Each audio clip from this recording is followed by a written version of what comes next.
Wesh, ça dit quoi là, sa mère? Aujourd'hui, je vais donner 5 conseils pour les U16 qui passent en U19. Écoutez ça avec attention parce que c'est très important.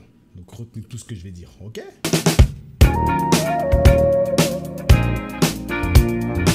Conseil numéro 1. Mettez-vous à la salle dès maintenant.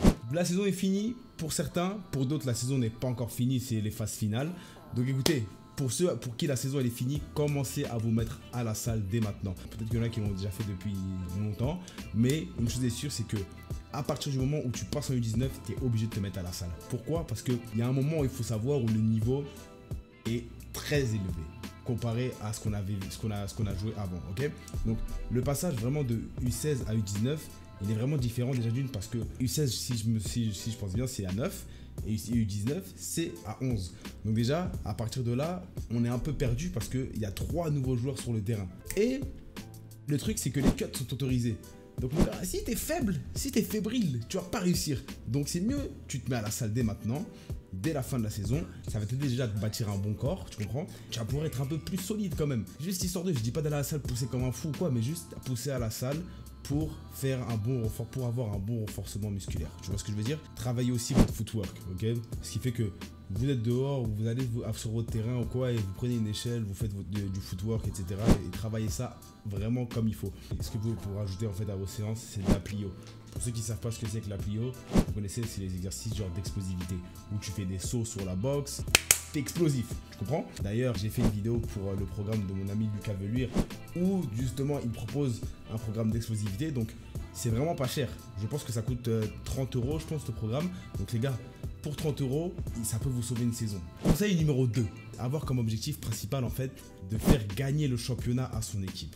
Pourquoi en fait cet objectif principal? C'est parce que ça va vous emmener à l'équipe de France. En fait, quand je dis ça, c'est plutôt que je parle de votre mentalité en fait. Si vous avez une mentalité à faire gagner le championnat à votre équipe, à être des chiens, mon frère, et à tout vouloir déchirer sur votre passage, il n'y a aucune raison que vous ne faites pas d'équipe de France. Ok? Parce que moi, à mon époque, c'était quoi? C'était le plus chacal, frère, il va en équipe de France. Tu comprends? Donc là, je pense que c'est toujours pareil. Il y a le Junior Bowl. Donc ce que vous faites, c'est que vous vous préparez pour le Junior Bowl. Vous demandez à vos coachs comment je peux faire pour participer au Junior Bowl. Vous le faites, vous allez au Junior Bowl, vous niquez tout, vous êtes sélectionné pour le com équipe de France et vous cassez tout en même temps là-bas. Aussi simple que ça. Pour faire l'équipe de France, c'est aussi facile. Après, on m'a parlé aussi qu'il y a le pôle France, etc. Les gars, je vous déconseille d'y aller. Pourquoi? Je dis pas que là-bas, le pôle France, c'est de l'arnaque ou que les gens là-bas, ils sont nuls ou quoi. Moi, j'ai toujours détesté le pôle France. Pourquoi? Parce que c'est de l'argent jeté en fait par la fenêtre. Pourquoi? Certes, vous faites des matchs internationaux contre d'autres équipes et tout, mais bref, c'est de la baise. Ok? Parce que vous niquez 3000 balles par année, et sachez qu'avec ces 3000 balles-là, vous aurez pu rester dans votre club, persévérer, vous entraîner comme des chiens. Peut-être si vous faites pas l'équipe de France, c'est pas grave, mais genre, travailler fort, faire les choses en fait pour ensuite partir jouer, disons, à l'étranger. Tu vois ce que je veux dire? Et au moins, tu aurais le même niveau, parce que je sais très bien qu'il y a des gens qui sont hors pôle et qui tabassent des gens du pôle. Vous voyez ce que je veux dire? Parce que nous, c'était ça à l'ancienne. Nous, le pôle France, là, ou je sais pas quoi, le pôle espoir, là, bref, en tout cas, le pôle dans le nord, c'était les Spartiates. Les frères, les Spartiates, c'était pas eux qui dominaient, je te le dis tout de suite. Certes, ils étaient bons, mais t'inquiète pas qu'il y avait des gens, frère, dans nos équipes, ils les tabassaient comme jamais. Donc c'est ça qu'il faut se dire. C'est que c'est pas parce que t'es au pôle que t'es le plus fort. Faites attention à ça. Et tous les autres là qui sont pas dans les pôles, j'ai juré, il y en a là. Il y a beaucoup plus de personnes qui sont chauds. Moi, je vous déconseille d'y aller. Gardez votre argent pour vos projets futurs en fait. Après les gars, si vous n'êtes pas choisi en équipe de France, il n'y a pas de problème. Parce que je sais que le head coach de l'équipe de France, c'est qu'un fils de timbre. Faut pas se voiler de la face, c'est qu'une merde. Il a niqué l'équipe de France et à cause de lui, beaucoup de jeunes avec du potentiel ont été niqués à cause de ce mec là. Donc c'est simple, si vous n'êtes pas pris en équipe de France, ça veut pas dire que vous êtes nul. Hein. Moi je connais grave des gars qui n'ont pas été pris en équipe de France et qui baissent tout. Donc c'est ça les gars. C'est pas parce que t'es pas pris en équipe de France que t'es naze. C'est juste un truc en plus. Si tu veux faire l'équipe de France, fais-le. Donc c'est ça. Donc objectif principal, faire gagner le championnat à l'équipe. Avoir une mentalité de gagnant et avoir une mentalité de mec qui veut rien lâcher. Et je vous dis que tout ça, ça va vous emmener à l'équipe de France. Si vous avez cette mentalité-là, faites pas partie des gens qui suivent, ok? Qui suivent le mouvement sans rien faire. Faites partie des gens qui produisent ce mouvement. Vous comprenez? Faites pas partie des suiveurs. Faites partie des gens qui produisent ce mouvement et qui font monter leur équipe au top. Peu importe le championnat, là je parle de tous les championnats, Soyez comme ça. Ayez un mental de leader, ok? Même s'il y a 40 leaders dans l'équipe, au moins il y aura de la concurrence et c'est ça qu'il faut. C'est avec la concurrence qu'on devient plus fort. C'est tout. Conseil numéro 3. Commencez dès maintenant à être ponctuel aux entraînements. C'est très important. Vous allez peut-être négliger ce que je dis, mais moi je vous dis quelque chose, c'est qu'avec mon expérience, j'ai su en fait que j'aurais dû être ponctuel en fait avant aux entraînements parce qu'il y a un moment donné dans notre vie où on fait du sport. C'est soit on fait du sport pour s'amuser, soit on fait du sport pour aller au plus haut niveau possible. Là, je vais parler pour ceux qui veulent faire, qui jouent au football américain pour percer, vraiment, mais pour percer, pour tout détruire après. Les gars, si vous commencez dès maintenant à être ponctuel aux entraînements, vous allez vous habituer en fait à un rythme de vie de professionnel. Vous comprenez? Sachez qu'au Canada, comment ça se passe, quand tu es en retard à l'entraînement, c'est soit le coach il dit c'est mort, tu joues pas, genre sors, tu arrives en retard donc sors, soit à la fin tu as un bail. Aussi simple que ça. Et ça en fait, ça te met en fait tellement dans un délire que tu dis merde, genre je suis arrivé en retard, maintenant le coach il va pas me faire jouer parce que en fait je prends pas au sérieux l'équipe, je prends au sérieux personne et en fait qui suis-je en fait pour me permettre d'arriver en retard. Même si on a beau être le meilleur joueur, regardez les pros, même les meilleurs joueurs ils arrivent pas en retard. Si tu arrives en retard, c'est que tu manques de respect à l'équipe, c'est que tu manques de respect à tes coéquipiers. Il n'y a pas de truc comme ça ici. Car être ponctuel aux entraînements, c'est le début du monde professionnel. Conseil numéro 4. Je vais vous expliquer en fait le terme de jouer, comment on s'entraîne. Beaucoup, dont moi, négligent ou ont négligé le terme on joue, comment on s'entraîne. Alors que je vous dis les gars, que ça, c'est réellement vrai. Moi, quand j'étais à ma dernière année junior, si tu veux, on avait une bonne équipe, tu vois, pour aller loin. Le problème, c'est que on s'entraînait vraiment comme une bande de potes. Mais vraiment, genre, quand je dis une bande de potes, c'est vraiment en mode, on était comme si on allait en cours. On était là aux entraînements, on s'amusait, on rigolait, on faisait nos trucs. On avait des bons joueurs, hein, mais genre, on négligeait trop, tu vois.